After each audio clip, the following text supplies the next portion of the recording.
It had been going so well, and it won't even let me paddle shift. Have a look at this.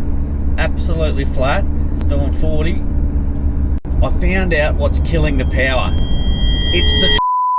Welcome back to the Rig or Pig episode where I get to drink tins and talk shit to you mad buggers out there about if this next vehicle's going to be a rig or a pig.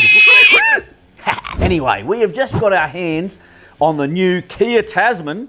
I can't believe they've given me the keys to it and to hook up to the big Rembrandt and take it on our grueling tow test, as you saw in the last episode with the Triton. Well, I'm super excited because I tell you, this is the most talked about ute since Jesus played fullback for Jerusalem. Holy dooly, this thing is all over the news. It's plastered on footy fields. It is everywhere. They are spruiking the absolute shit out of this car. Is it any good with 3.5 tonne behind it? Yes, I did a pretty shit video a long time ago where I just filmed it on my phone. I took it for a drive. It was absolutely beautiful to drive. I've got to give it that, okay? But the fuel economy, it was pretty good. Not as good as that bloody Triton though. Anyway, the fuel economy was pretty damn good. Is it going to be any good with the caravan behind it? Or did I just muff it the first time I took it for a run and I didn't work it out properly? Fuck me, beers. Whew. Anywho, without any further ado, let's go get behind the wheel of this big Kia Tasman. And I tell you what, it's dog dick red as well. Ha ha!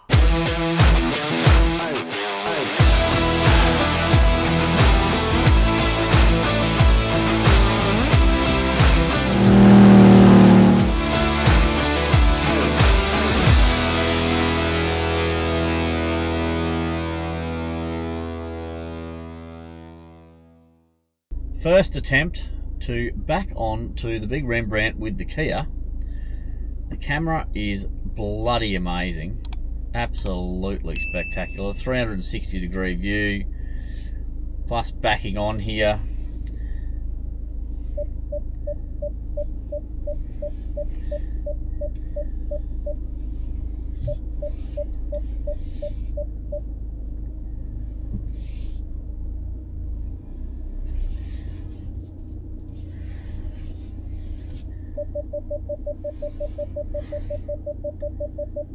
Look at that, I hope that is spot on.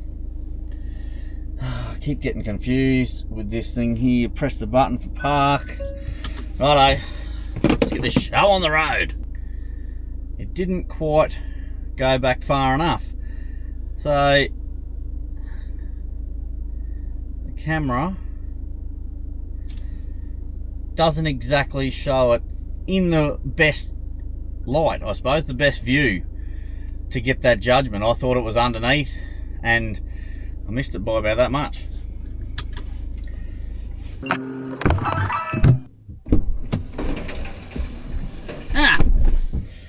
Still not enough.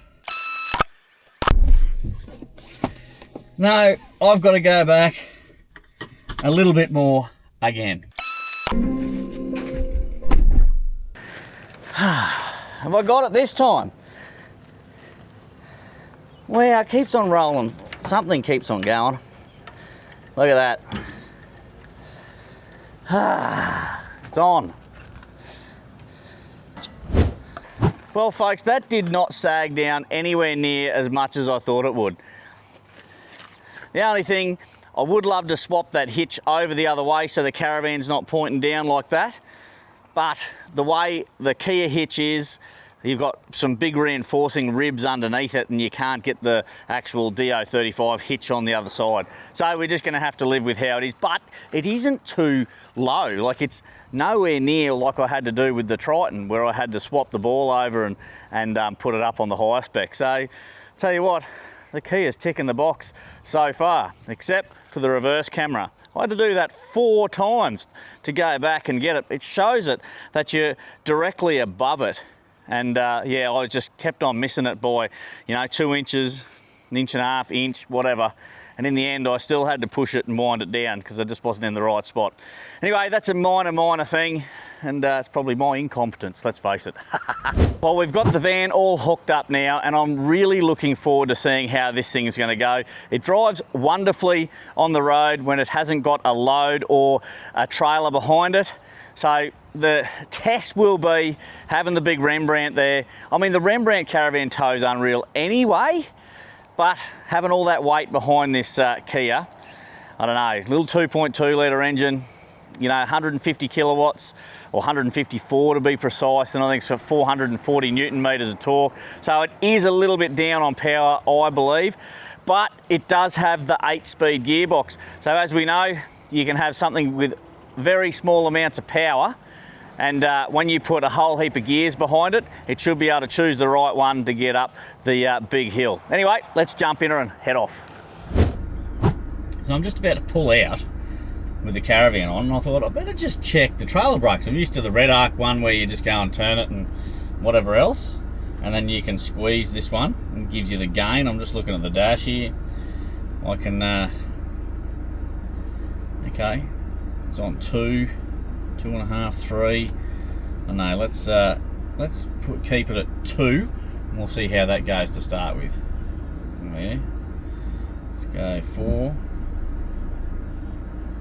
I can't really feel the brakes jamming on the trailer. Oh, 8.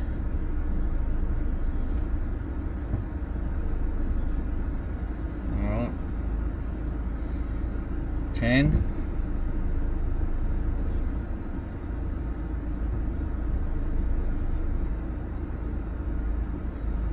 I think that's right up. Alright, so let's start with halfway at 5.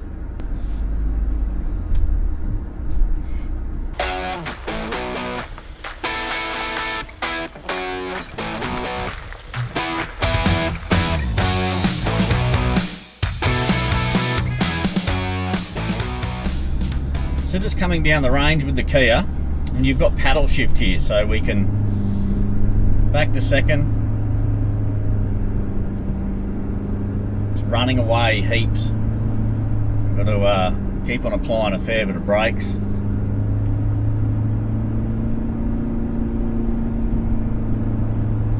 Larger the capacity, the better they hold. Like I said in the last video though, diesels don't have the best engine braking. We'll listen to that. She's revving. Whack it up into third.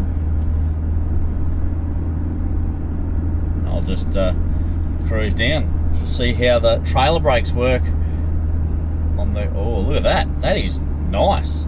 The factory little squeezy brake controller is actually really cool to use, and it works really well. Look at that. It even pulls up really easily going down the hill. Look at that. Wow.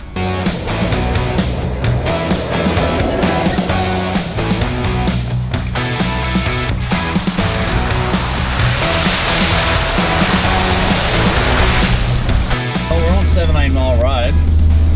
We're heading up the hills, as you would say. And I tell you, this Kia isn't even really working that hard. I'm very surprised with how this little 2.2 litre engine gets the power to the ground. I'm actually amazed. Righto, she's been pretty smooth on the bitumen. Let's see how she goes on the dirt.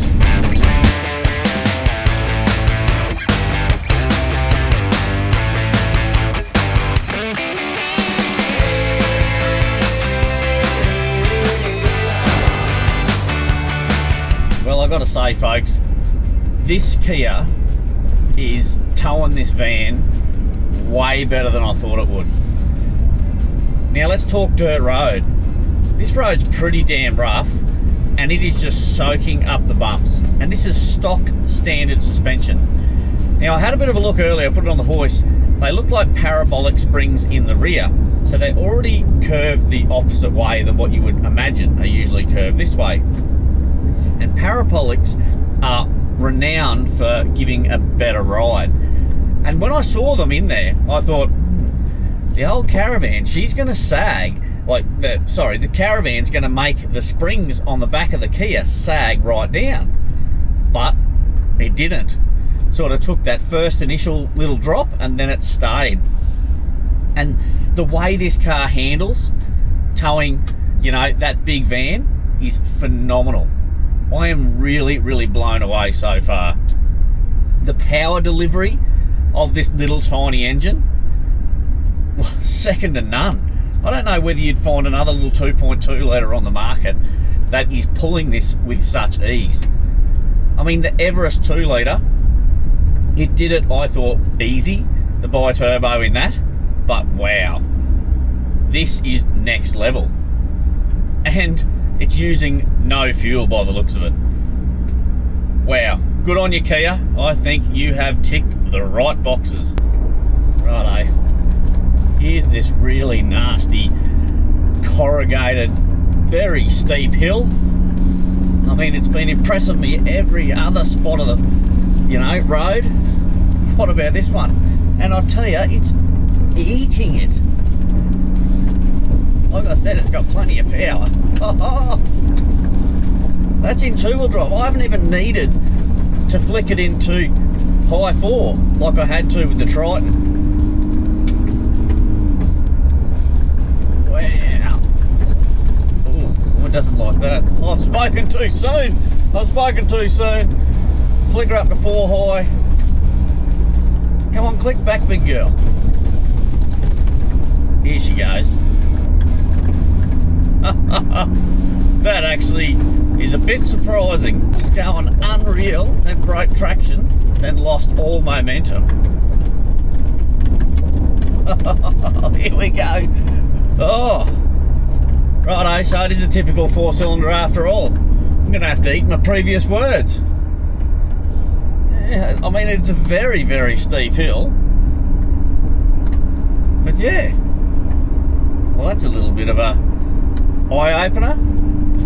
Still a 4-cylinder turbo diesel ute after all. So I'm a little bit shocked with the power. I've got it flat out trying to get up these hills. It had been going so well, but it's just not flicking back through the gears. I don't know whether I've pressed something wrong or whatever. All I've done is got 2H. It's in 4 auto, which it was before. I've put it into 4 high. I mean, that should have just gone alright. Now I've got it flat to the boards coming up here. It's third, second. It won't even let me paddle shift. Have a look at this. Absolutely flat. It's doing 40. Back, right back. It's dying in the freckle.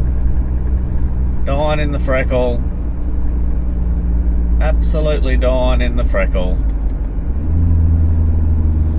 I do not know.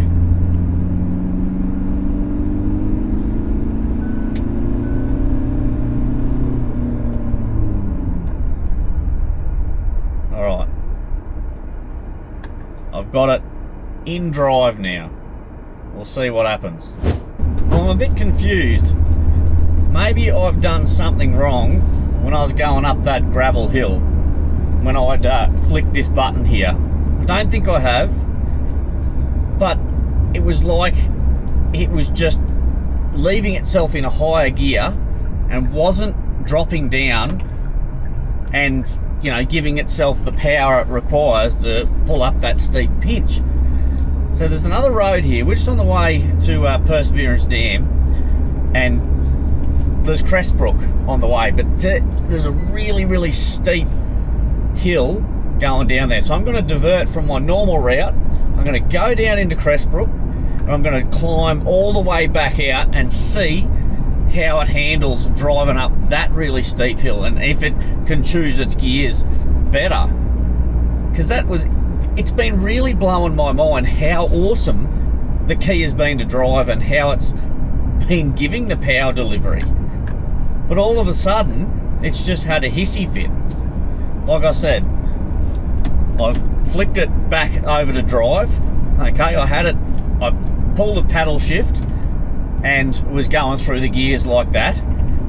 But then I thought I'd flicked it back to drive earlier, and maybe I hadn't. Maybe I'd mucked up the gears, but I've got to check it out so I'm not giving you guys any false information. I'm still really, really happy with how the car is handling and driving. Just if it's going to be having a bit of a meltdown when you hit steep hills, or it's got a mind of its own, I think that's got to be something that's got to be rectified. Anyway, we'll soon see. We'll see how it pulls up here. It's just, I hope that it's my stuff up and not something to do with the car, because I'll be absolutely gutted. Because they've done everything else so well, maybe the 2.2 litre isn't the go. It's flat.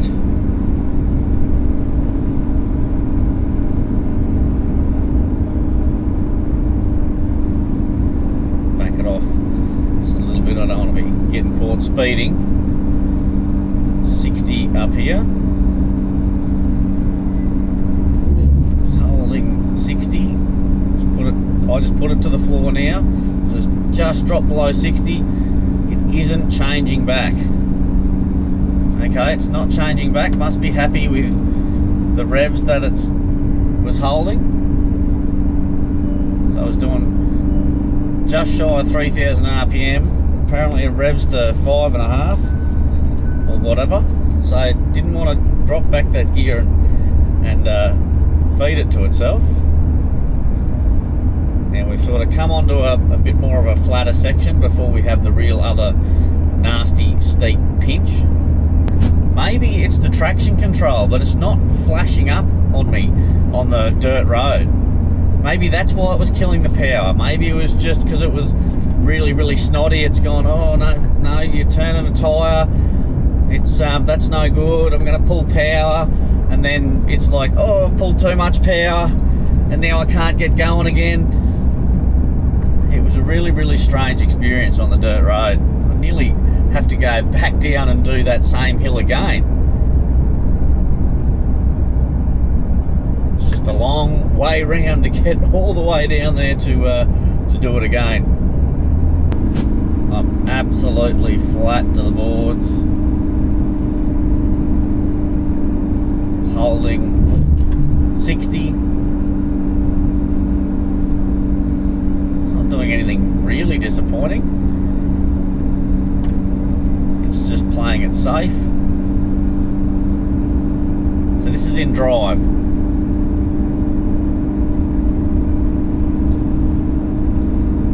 Flat, flat, flat.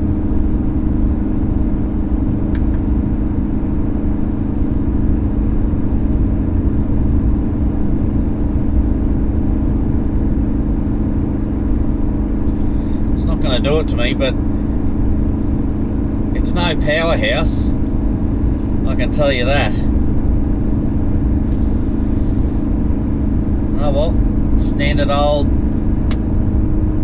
turbo diesel 4-cylinder ute. No different to the Triton. No different to the Triton. Power would be on par. I mean, the Triton didn't have that drama with that hill yesterday though. Just kept on cracking.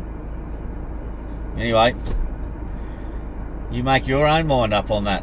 Maybe I've just completely muffed it. Maybe it's the traction control. I can't actually tell you. Anyway, let's get cracking and see how it goes on the rest of the trip.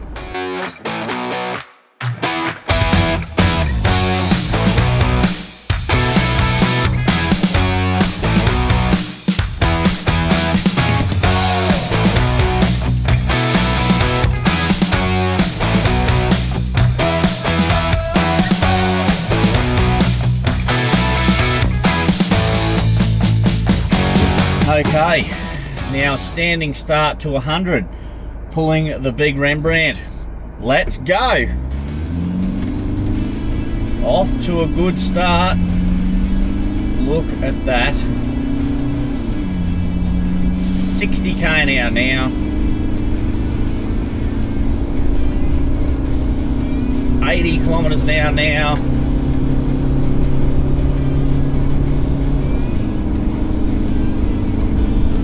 Come on, big girl. Can you get to 100? You're gonna get to 100? At 100 now. Wow. Oh, cruise control conditions not met. I'll have to turn traction control off before I can do cruise, hey? It's performing pretty good. It handles well. It drives really nicely. It's just like any of these small four-cylinder utes. They are what they are. I feel they're underpowered, but that's just my opinion. The underpowered, I suppose, is good on fuel. So if you're not in a hurry, that's great. And let's face it, unless you're on the road full time towing a caravan, you're gonna maybe tow, let's say 10 times a year with a big load like the van. The vehicle's gonna be unbelievable. It's gonna accelerate nicely, it's gonna handle nicely. It's got so much going for it. So for the times that you are towing, you just take it easy, and just it is what it is. And if you are on the road full time with a caravan the size of the Rembrandt, you're not going to be in a hurry going anywhere anyway. You might be doing a couple of 100 k's a day, pull up, have a look around, have your counteries for lunch. So you'd be cruising along at anywhere between 80 to 100, and you're not maybe pushing it to get it to that speed. So maybe I've just got to change my way of thinking with power delivery from the Y62 Patrol and the Land Cruisers and the Ineos. These utes just aren't in the same bracket, are they, as those bigger vehicles.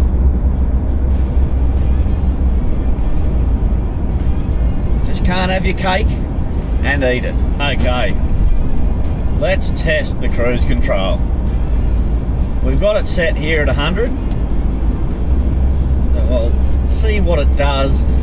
We're going down the hills, we're going up the hills. Check the adaptive cruise, because a lot of the time some of these vehicles let themselves run away. They don't actually use the brakes. Does it hold nearly bang on the speed limit up the hills?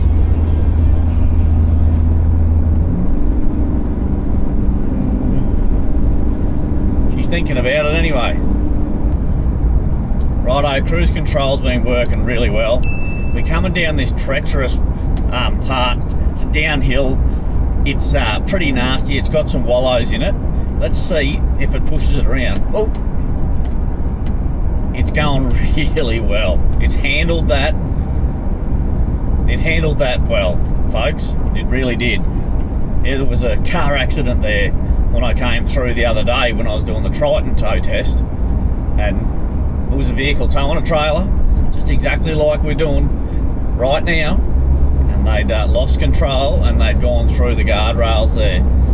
So that's a really good test, and the vehicle has held its own in that section. Very, very surprising, because that does give even the bigger vehicles like the Y62 and the Land Cruiser 300 series a bit of a hard time with a similar size caravan on. So there you go.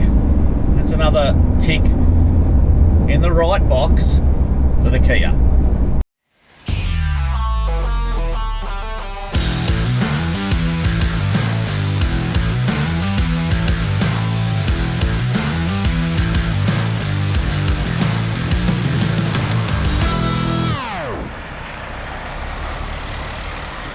Righto, we did a fair few more Ks today than we did yesterday. So I went up and down the hill to that other dam to try and work out what was going on with cut and power.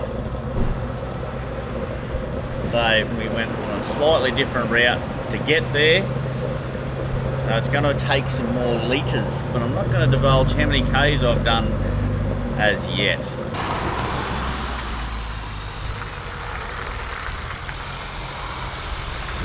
Righto, this here is the parabolic leaf pack, okay?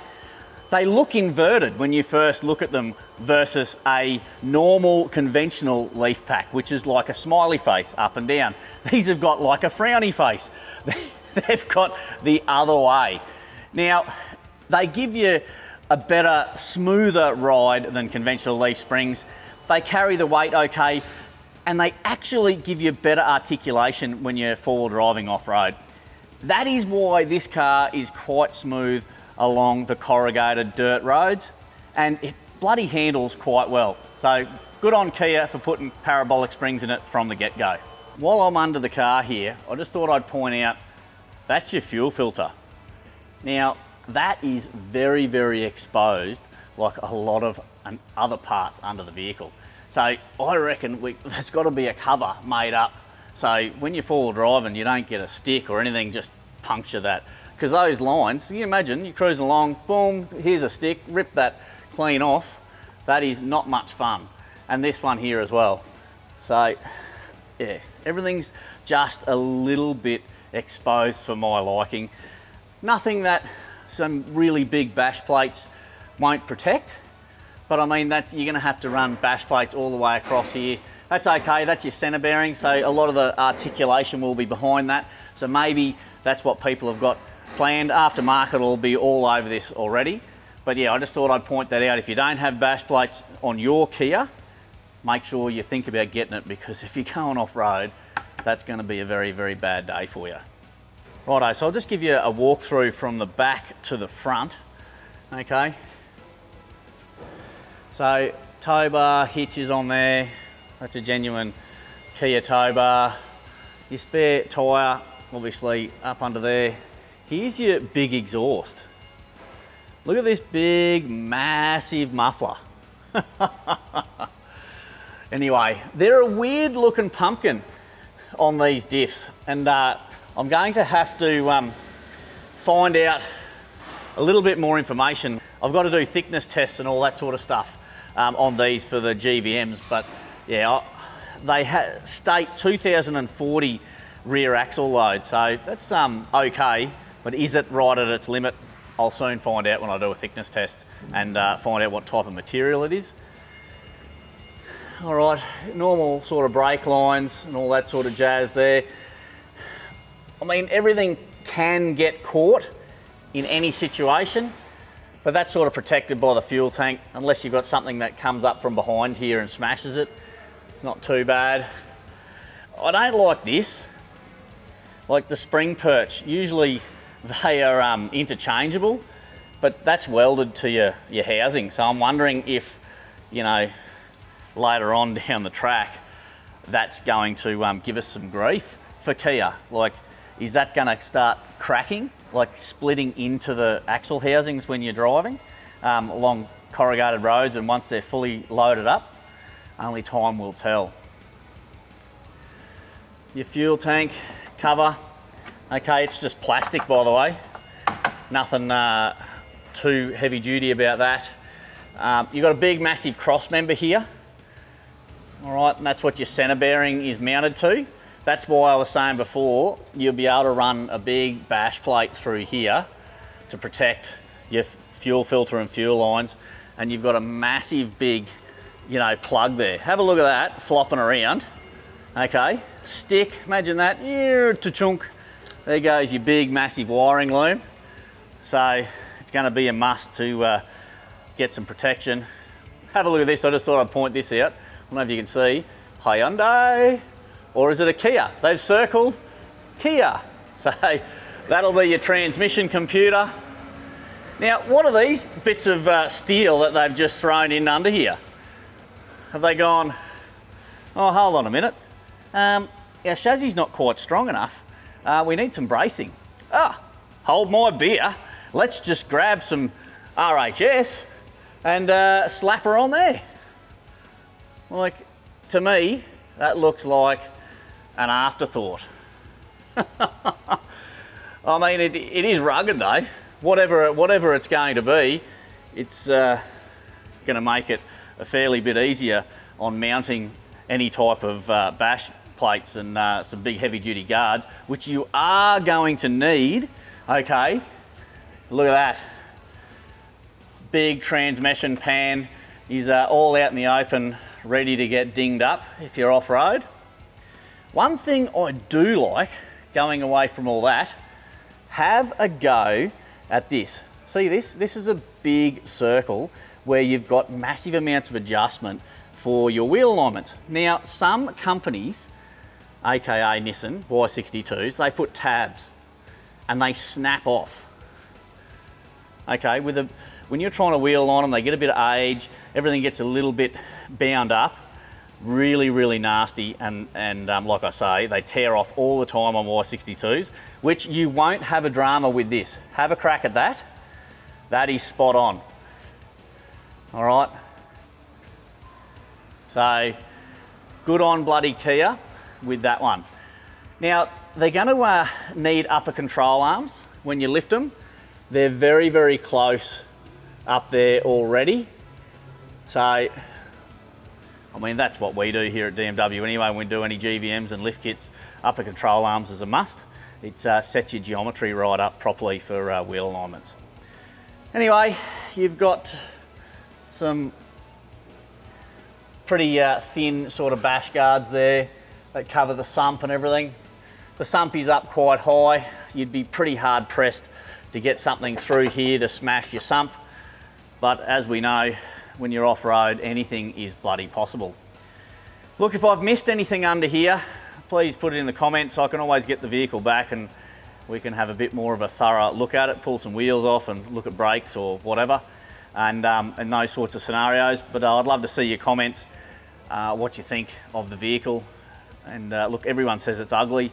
I personally think that the shape will grow on everyone. Once there starts to be some mad builds out there with some bar work and lifts and bigger tyres, they're actually gonna look pretty cool.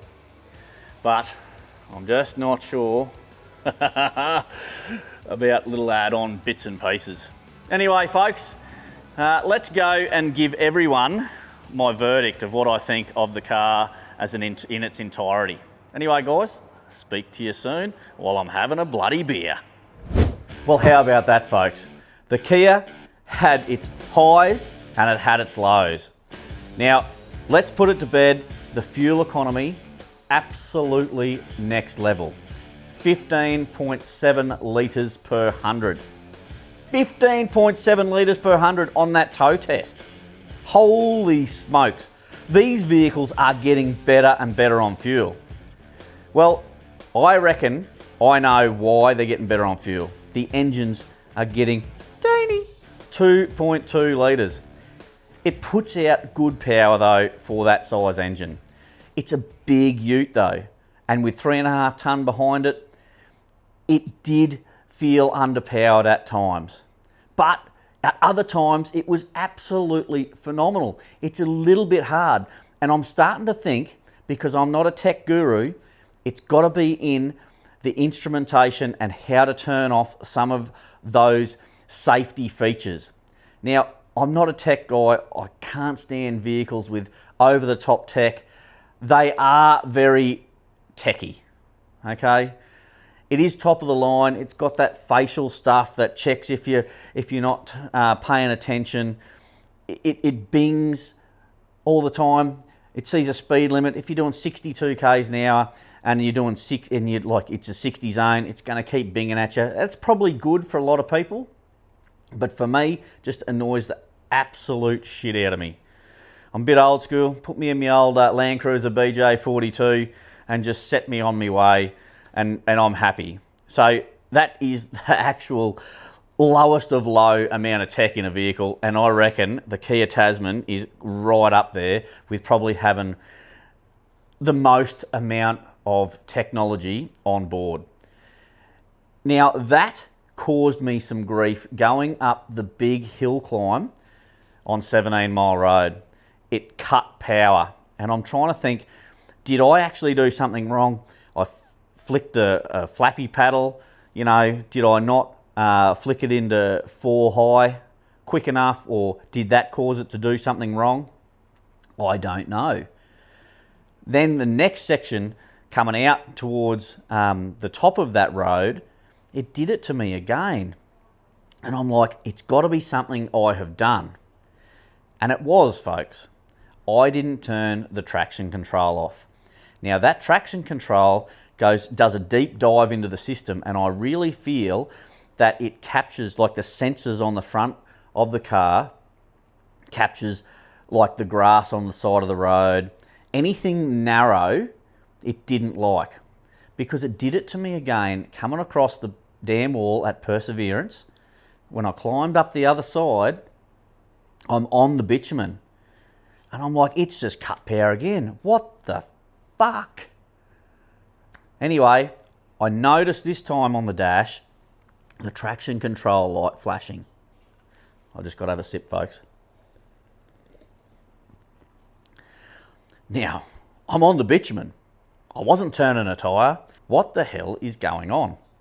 But it had a really big windy guardrail around those twisties, and I reckon the front sensors picked up on that.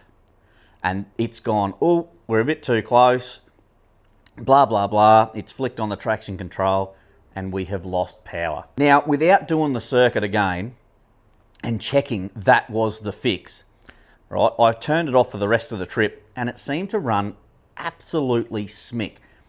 Wasn't cutting power, wasn't doing all the rest of the stuff. The 0 to 100 acceleration test, I felt that's where you notice the engine was tiny. Overall, it's an absolutely fantastic ute to drive. As you saw underneath, it's a well-built machine. Okay, Hyundai and Kia are starting to be renowned for one of the best, you know, auto vehicle manufacturers in the entire world. So they're not going to give a shit. They've got plenty of warranty. Okay, and you got to remember, this is just my opinion of driving the car. And I don't want to bag it too much, because it's an absolutely beautiful machine to drive. Like I said, it sips the fuel. And would I buy one? You betcha I would. It's a bloody rig. I would hook onto a caravan and travel around Australia. There is no doubt that that vehicle could do that. And no doubt you're going to be doing it in comfort. Look, any new vehicle is going to have its teething problems, which I believe I found with that traction control and it cutting power. I am going to go and grab the vehicle off him again, and I'm going to ask him if I can take it off-road, and let's see if we can iron out some more of the bugs. But that'll be down the track a bit further. Because next time, we're taking out the Ford Ranger Stormtrack PHEV for a hit. I'll be putting it on the hoist and giving you a good look around under there. Then I'll be taking it for a massive drive to get a good gauge of its fuel consumption. How will this bloody PHEV measure up? Will it be a hybrid rig or a thirsty pig? You're not going to know unless you tune in to the next rig or pig segment. Good on you, folks. Get the tinnies into you.